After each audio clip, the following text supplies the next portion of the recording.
Somebody give me a high. Hey guys, welcome to JP Guns. If you're here, you probably run into the same problem I've run into, and I have found that I have an ejector that's got missing teeth, and it's broke off on a Brown and A5. Go ahead, you got it. Well, go ahead, spit it out, man. Brown and A5 12-gauge shotgun. One thing I have learned is the 12-gauge Magnum, the 16-gauge, the 20-gauge, the 20-gauge and the 20-gauge Magnum. They all have the ejector Today, Junior. that oscillates into the barrel channel or the channel. So this is a fixed ejector. So I assume this repair would work for those. Don't hold me to that. I do know that it'll work for this because I did talk to a gunsmith, as I'm not a gunsmith, but I do a lot of my own smithing. So anyway, we will get started. I hope you learned something, and I also hope that I don't screw this up. But if I do, you'll never see it because I'll never put it online. Anyways, God bless you. Thank you for being here. Okay, this is the ejector I was telling you about. It has been ground down or smoothed out or something. Something has happened and these teeth have been broken off. So this is what it looks like. This is the new part, and when you order it, make sure you get the rivet that comes with it, or you'll be ordering a rivet. So that's what this little thing, this is what it's supposed to look like. You said it's got the teeth on it. I guess it when it ejects it, it bucks it to that shell and it's able to pop it off to the side. Here's your rivet, very small. Apparently this is a soft metal that you can round over and make into what you need. So knowing that, let's look for the actual rivet. This is not my knowledge. This is me. I've talked to a gunsmith, and this is the information he's told me because I couldn't find it on YouTube. But you can see there is a little bit, you can see how it changes right there on the tip of my thumb. That's that rivet right there. You can see it a little better right there in this shadow. You can see it also in the center of this channel. Like I said, doing everything I possibly can to make it catch light. You will have to locate it for this repair. There it is. What we're going to do is, first off, we're going to start by drilling a hole. I went and bought these bits, and I said, not a plug for this company. Don't know anything about them other than Lowe's sells them. And I have used them before, and they do drill out metal really, really well. So make sure you get something that's going to be able to be stainless steel, all metal. You want a really good bit for this. And we're going to go ahead and get started. I'm going to go ahead and get this set up on the table, and I'm going to be trying to work over my own tripod. So bear with me because I ain't got it all together. Well, obviously, I assume this repair would go a lot smoother if you had a drill press. I don't. I'm small timing, so I don't have that as an option for me right now. So what I'm going to do is I'm going to pull my little Sharpie out because I actually want to make sure I don't miss it. And I'm going to mark, if I can find the son of a gun again. There it is. I'm going to try to do the very center of this, so I can have something to look at while I'm drilling, and maybe you guys can see. Let me take a punch and let me put an indentation in this. I'm going to drill a small hole into this, and I am going to put this in a vise over here on my workbench. I am going to start drilling. I'm going to get a nice little start.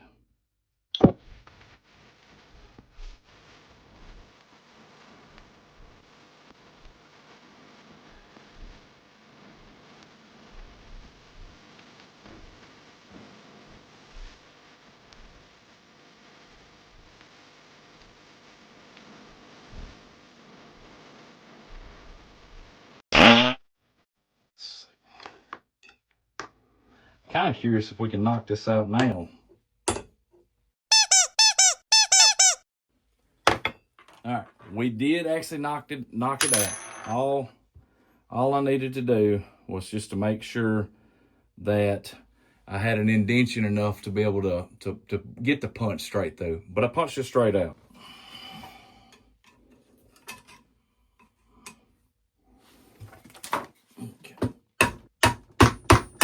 Okay. So hopefully you saw that. Hopefully that stayed on camera. But you just take it and tap it out. So what I'll do now is I will try to clean up this barrel channel a little bit. Best that I can. All right, new part, barrel ejector.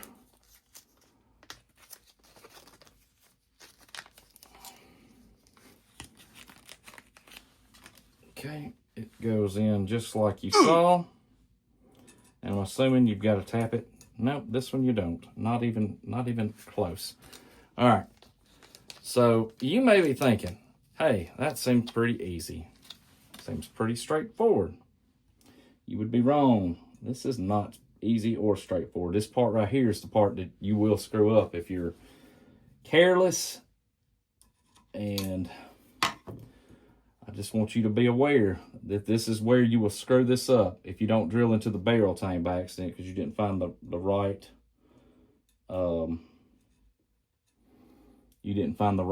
piece.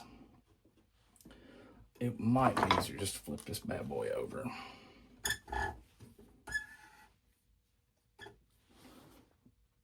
Okay.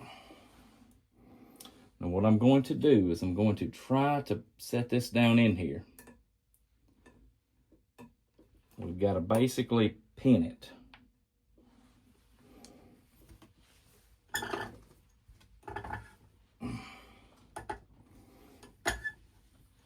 Just like so. So I'm going to slightly, very, ever so slightly tap this son of a gun. And this is what I've got these punches for. You notice they're flat punches. Ideally, we're going to have to set this just like this. We're going to have to hammer this. And this is the this is the part you have to pay attention to. That gunsmith I talked to was really adamant about a ball peen hammer. He said a ball peen. He said not a flat one, because I asked him. He said, no, you need to listen to me. And I said, okay, yes, sir, I'm listening.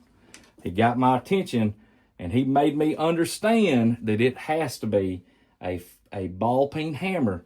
Because what we're going to do is we're going to put this piece on this backside, and we're going to strike this with the ball peen, okay? Not going to be easy, but I think it can be done. Maybe one person. I do have this in a barrel vise.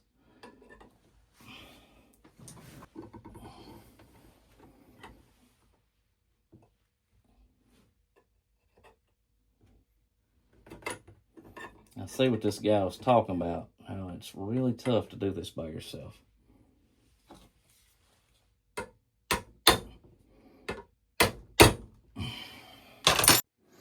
Okay, we have quite a contraption going on here, and I am going to do my best to be able to work around this tripod, which is not easy, by the way. So we're going to set our punch, and I am going to try to round this over. And that just keeps knocking it straight through. I guess my problem is I don't want to bend the barrel. Okay.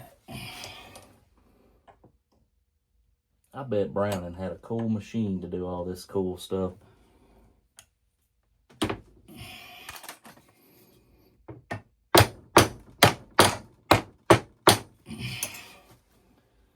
You know that.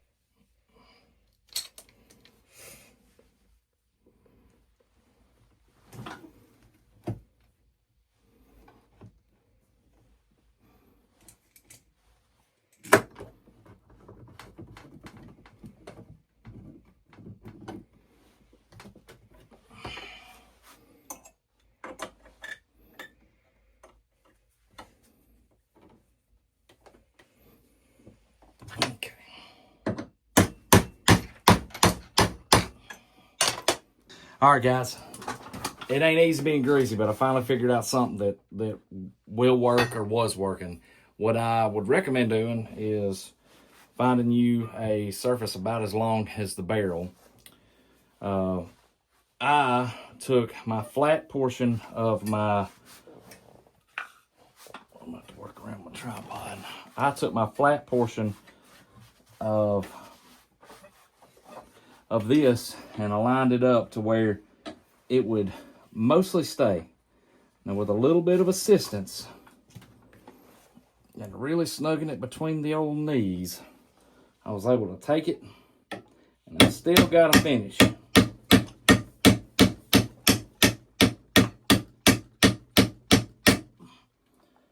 And I was able to really get that thing flattened and rounded over. Now, what I know I'm going to need to do is take some of these excesses off, because well, we don't want that. We want it pretty much flat and flush, like we had it when we were drilling it out.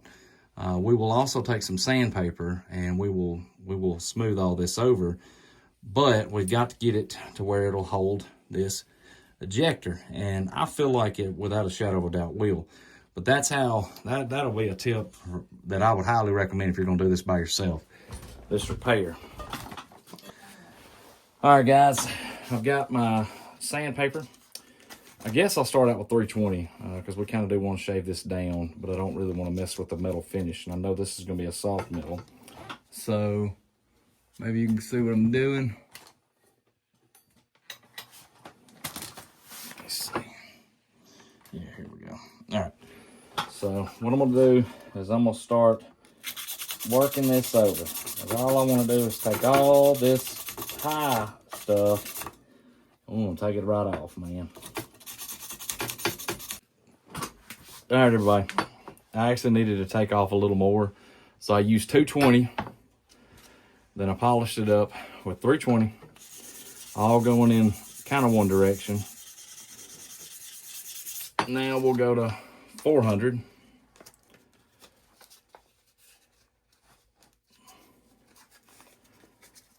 All we're doing is we're just trying to get all these burrs off from sanding. I'm using a block sander so I don't actually go over the edges. Okay, 420. Now 600.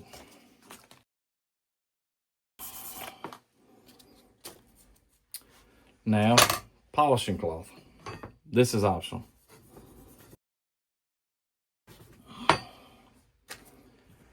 Or steel wool.